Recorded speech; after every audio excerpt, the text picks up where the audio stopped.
My brother, why would you shoot yourself in the foot like this? Because effectively that's what you just did. You want to respond to Khalifa and say that since the West Africans were conquered and she follows the ancestry religion, that her sun god was not effective to prevent her people from being conquered. And you are a Hebrew Israelite, which just tells me that for you, you're a bandwagon fan because you want to be on the side of the victor or what you perceive to be a victor. But when you actually look at it, you would have to say that the gods of the European, who believed in a different God than what the Hebrew Israelites believe in, won the battles and enslaved your people.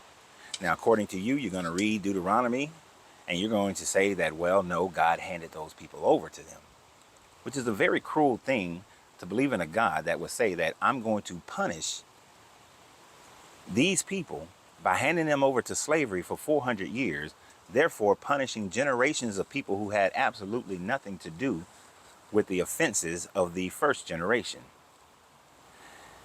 And this is a God which would be in contradiction of itself, because this God said that no longer should the son be responsible for the sins of the father. But yet, you believe that, and you'll allow that.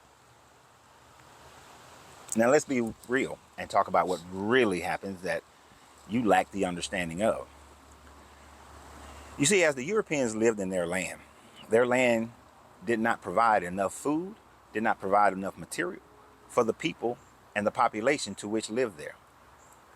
And because they were more of a Mediterranean society, they were already accustomed to trading and dealing and warring with other nations that were in the Mediterranean.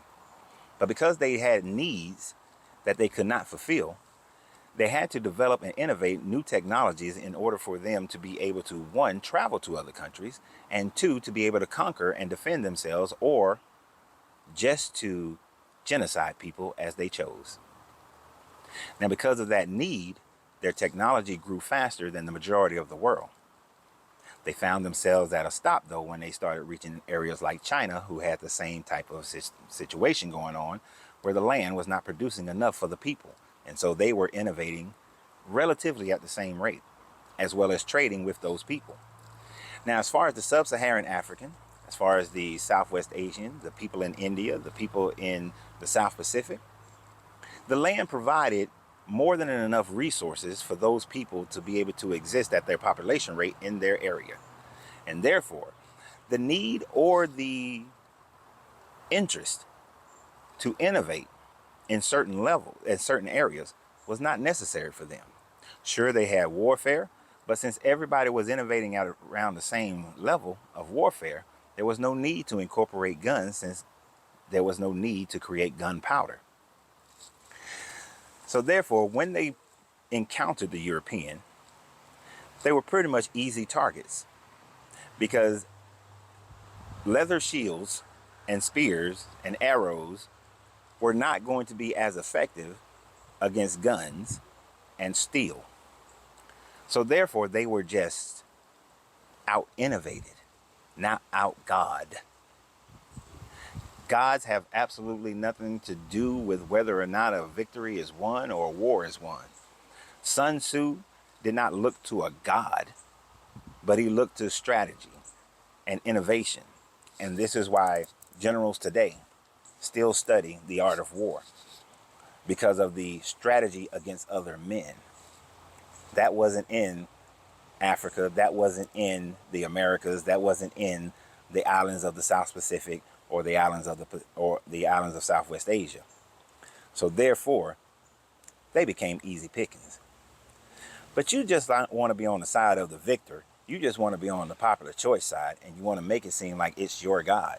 When we know for a fact that Deuteronomy, the part of Deuteronomy that you're talking about, which I believe is 2863 or somewhere around there, 2868, was something that was added to your Bible much, much later, because you cannot find it in the Sinaiticus, and nor can you find it in the Valentinus. So therefore, it is something that was added by Europeans, the very people that you claim have stolen your God and stolen your books and stolen your religion, and have made it into some type of evil, devil worshiping style of religion. Sir, I need you to get over yourself. I need you to actually understand how history and how humankind have move throughout the world, throughout time. At no point in time has all humanity innovated at the same time. We still do not have that today when information can be shared across borders. But one day we will. One day we will. But you have a great day. And remember always, you have to free yourself to be yourself because your greatness is non-negotiable. Good journey, good vibrations.